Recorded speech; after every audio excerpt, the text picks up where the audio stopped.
Oke, kita lanjutkan untuk solusi optimal menggunakan metode MODI. Jadi sebelumnya kita sudah sampai di sini ya. Saya perlihatkan lagi dari awal ya. Ginilah kira-kira kita bahas solusi optimal untuk model transportasi pada mata kuliah riset operasi ya. Nah, sebelumnya saya sudah jelaskan untuk metode stepping stone. Nah, sekarang saya akan jelaskan untuk metode MODI atau metode kepanjangannya saya juga lupa, sorry ya, maaf. Metode distribusi ya yang dimodifikasi, disingkatnya MODI. Oke. Baik, dengan kasus yang sama ya. Kalau teman-teman masih ingat, nanti saya cek lagi kasusnya. Jadi prinsip dasarnya di sini, kalau kemarin perubahan biayanya itu dengan menentukan lintasan stepping stone untuk masing-masing sel kosong gitu ya. Nah, sekarang perubahan biaya itu tidak ditentukan dengan lintasan gitu ya, tapi menggunakan perhitungan secara matematis tanpa mengidentifikasi lintasan sel-sel kosong. Nah, note-nya di sini ya, kita harus buatkan di kolom sisi kiri itu simbol UI untuk biaya gitu ya, opsi biaya untuk ya, opsi biaya ini sebenarnya nggak biaya juga sih, lebih ke simbol untuk perhitungan aja sebenarnya ya, UI. Kemudian di bagian atas, jadi kan tabelnya seperti ini ya, jadi nah anggap seperti ini juga. Nah, ini UI kita taruh nanti, ini U1 misalnya, U2, U3, nah ini V1, V2, V3. Nah, ini nanti si U1 ditambah dengan V1 itu harus sama dengan banyaknya biaya di sini gitu. Begitu seterusnya. Jadi ini sebenarnya adalah kombinasi biaya ya. Ini dia, UI ditambah VJ itu sama dengan cos dari I ke J. Dari I ke J itu ini I, ini J. Maksudnya dari pemasok I, demand suplai I ke demand J gitu ya. Nah, langkah-langkahnya bagaimana? Nah, tentu saja kita harus punya solusi awal dulu. Kemudian kalau kita sudah punya solusi awal, nah tadi kan kita udah tuliskan ya, UI di sini, VJ di sini. Lalu dengan membuatkan kesamaan, misalnya ini U1, ini V1. Nah, nanti kan ada biayanya ya di sini 6 misalnya. Jadi kita punya nih kesamaan U1 ditambah V1 adalah 6. Nah, karena di sini kita jadi yang kita buatkan persamaannya ini hanya untuk sel yang berisi ya. Gitu. Itu bedanya dengan stepping stone. Nah, jadi banyaknya persamaan itu bergantung ke banyaknya sel yang berisi. Oke. Nah, setelah kita punya beberapa persamaan, lalu kita akan menentukan UI dan VI ya yang ada menggunakan ya boleh substitusi atau eliminasi. Nah, di sini kita juga bisa memisalkan ya, misalnya kita mau ngambil U1 itu 0 gitu ya, untuk menggampangkan aja sebenarnya. Nah, it's okay. Kemudian setelah itu setelah kita dapat ya dengan substitusi atau eliminasi, kita akan memperoleh nanti besar UI dan VJ yang dipakai ya. Nah, selanjutnya kita buatkan ya tabel yang dengan UI dan VJ yang lengkap. Lalu setelah itu mana lagi nih? Nah, kita ya ini yang ketiga, ini keempat, ini kelima. Nah, selanjutnya kita hitung perubahan biaya untuk setiap sel kosong ya. Jadi setelah semua UI VJ-nya itu berisi di sini, nah baru kita fokus ke sel-sel yang kosong. Nah, jadi nanti kita kombinasikan UI dan VJ untuk setiap sel kosong ya. Nah, itu namanya KIJ. Jadi di sini kita cari selisih biaya pada sel kosong itu ya dengan penjumlahan UI dan VJ-nya. Jadi ini kan sebenarnya CIJ dikurang UI ditambah VJ.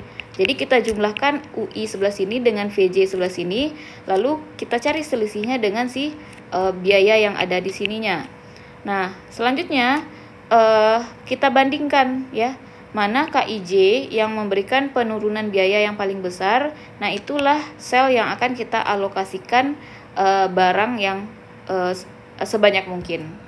Nah, ketika setelah itu terjadi, baru kita ulangi lagi langkah 2 sampai 4 sampai semua KIJ-nya itu positif atau 0 gitu, atau KIJ-nya itu besar sama 0.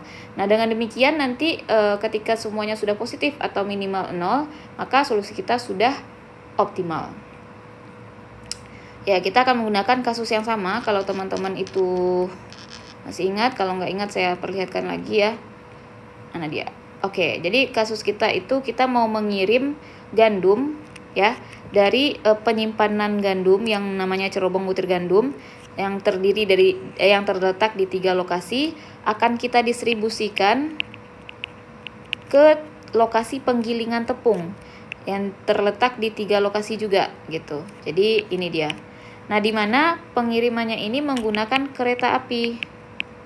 Nah, tentu saja karena menggunakan transportasi gitu ya, maka kita membutuhkan biaya transportasi ya. Nah, dengan demikian tujuan kita di sini adalah mencari total biaya yang transportasi paling minimum. Dengan rincian setiap kota cerobong butir gandum ke penggilingan itu dia punya biaya tertentu. Ya, misalnya dari Kansas City ke Chicago 6, dari Des Moines ke Chicago 4 dan seterusnya.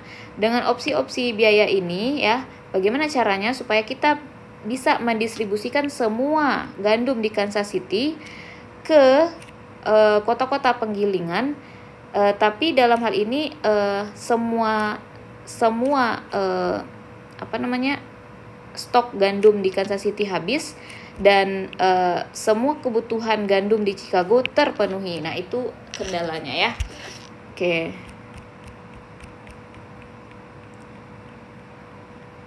Oke, tahapan pertama untuk metode MODI di sini kembali lagi ini adalah solusi awal dengan biaya 4.550 dengan opsi dari asal 1 atau Kansas City dikirim ke Louis itu sebanyak 25, Kansas City ke Cincinnati itu 125 ton, dan seterusnya. Nah, kita akan menggunakan metode MODI untuk menyelesaikannya. Ini metode MODI tahap 1 ya. Nah, kita tuliskan U1 sampai U3. Di sini VA sampai VB. Nah, kita fokus sekarang ke sel yang berisi. Maka sel yang berisinya di sini pertama itu adalah 1B. Maka kita pakai U1 ditambah VB. Nah, ini dia ya. Sama dengan biayanya yaitu 8. Lanjut kemudian kita pakai 1C. Yaitu U1 ditambah VC.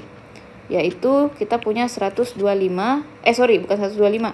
10 ya. Jadi U1 tambah VC 10. Kemudian U2 ditambah yang ini ya, tujukan kita tambah VC itu 11. Nah, dan seterusnya ya.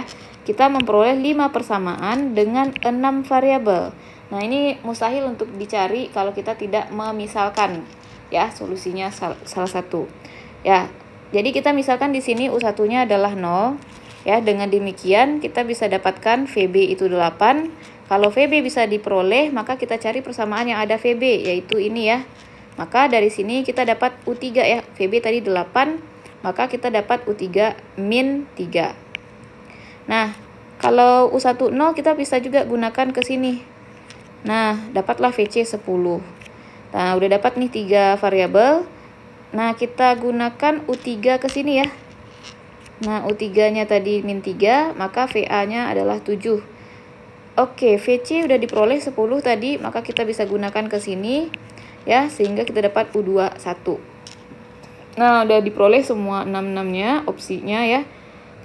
Sekarang kita isikan ke semua U1 dan V-nya tadi, VJ-nya. Lalu, sekarang saatnya kita fokus ke sel kosong. Nah, fokus ke sel kosong ya.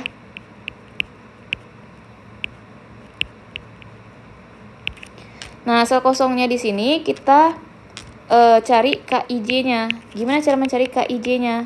Ya, berarti ya ini aja. Untuk 1A ya, berarti K1A-nya itu adalah 0 ditambah 6 kita kurangi dengan 0 ditambah 7. Nah, ini dia. Ya, 6 dikurang 0 dikurang 7. dapatlah min 1. Kemudian kita cari juga untuk K2A. Mana dia K2A? Yang ini ya. Maka 7 nanti akan kita kurangi dengan 1 dan kurangi dengan 7. Dapatlah min 1 juga. Lalu lanjut ke 2B ya. Kita punya 11, kita kurangi dengan 1 dan 8. Kita dapat plus 2. Lanjut ke sini 12, kita kurangi dengan 3, min 3, kita kurangi dengan 10, dapat plus 5. Nah, ini adalah perubahan biaya yang terjadi pada sel kosong apabila kita pakai sel itu sebagai opsi pendistribusian barang atau gandum. Nah, dari sini kita memperoleh dua penurunan biaya apabila kita menggunakan sel 1A dan 2A. Nah, maka kita pilih di sini sel 1A ya. Nah, ketika 1A dipilih, cara mendistribusikan berapa yang akan kita distribusikan ke sel 1A itu juga sama dengan yang sebelumnya. Nah, perhatikan ya. Kita hapus dulu. Nah, kita kan mau mendistribusikan ke sel 1A nih ceritanya. Nah, kita ambil baris terdekat dan kolom terdekat dan sel baris terdekat, yaitu 25 ya. Jadi kita akan mendistribusikan ke 1A itu sebanyak minimum 25 dan 200, yaitu 25. Jadi di sini 25. Karena di sini 25, berarti ini harus kita kurangi sebanyak 25. Nah, yang ini kita kurangi sebanyak 25 jadi 175. Karena di sini berkurang 125, agar seimbang ini harus ditambah dengan 25, jadinya 100 gitu. Nah, ini kan dikurang 25 tadi ya, jadinya 0 dia. Nah, jadinya seimbang lagi ke kiri dan ke kanannya. Nah, inilah solusi yang kita peroleh ya. Nah, ini 25, ini kosong, ini 175, ini 100. Oke, nah langkah selanjutnya kita ulangi langkah yang tadi. Jadi dengan posisi yang seperti ini kita ulangi langkah ini sehingga kita punya ya di sini fokus ke yang berisi U1 tambah VA gitu kan. Ya sama dengan 6, kemudian ini U1 tambah VC sama dengan 10 dan seterusnya. Kita dapat 5 persamaan juga dengan 6 variabel. Caranya sama, kita misalkan lagi U1 sama dengan 0 ya, sehingga kita peroleh angka-angka ini ya, teman-teman bisa cek sendiri. Lalu dengan angka-angka tadi ya, UI dan VJ-nya, kita fokus ke sel kosong. Jadi sel kosongnya di sini ada 1, 2, 3, 4 ya. Maka kita akan punya 4 KIJ atau 4 perubahan biaya kalau misalnya gandumnya didistribusikan ke opsi-opsi sel kosong ini. Nah, dengan cara yang sama kita memperoleh ternyata kalau kita distribusikan ke 1B itu penambahan biaya $1 untuk 1 ton. Kalau ini justru tidak bertambah dan berkurang, dia yang 2B ini ya itu justru bertambah juga $3. Yang 3C juga bertambah $4. Nah, ternyata ya semuanya itu tidak memberikan penurunan biaya opsi yang ada. Nah, maka dengan kondisi seperti ini, solusi sudah optimal. Jadi solusi yang terakhir tadi di tahap 1 itu sudah optimal ya. Nah, dengan demikian kita, di sini harusnya ada biayanya juga nih. Saya kayaknya pakai slide yang belum saya edit ya. Mohon maaf. Nah, ini cara mencari biayanya ya. Biaya transportasi minimumnya itu adalah 25 kali 6 ditambah 125 kali 10 ditambah 175 dikali 11 ditambah 175 dikali 4 ditambah 100 dikali 5. Jadi ini 25 ton, biaya 1 tonnya 6. Nah, maka biayanya menjadi berapa ini? 150. Kemudian 125 ton untuk 1 tonnya $10, berarti $1.250. Nah, ini 175 dikali 11 menjadi 180 berapa ini? Bentar.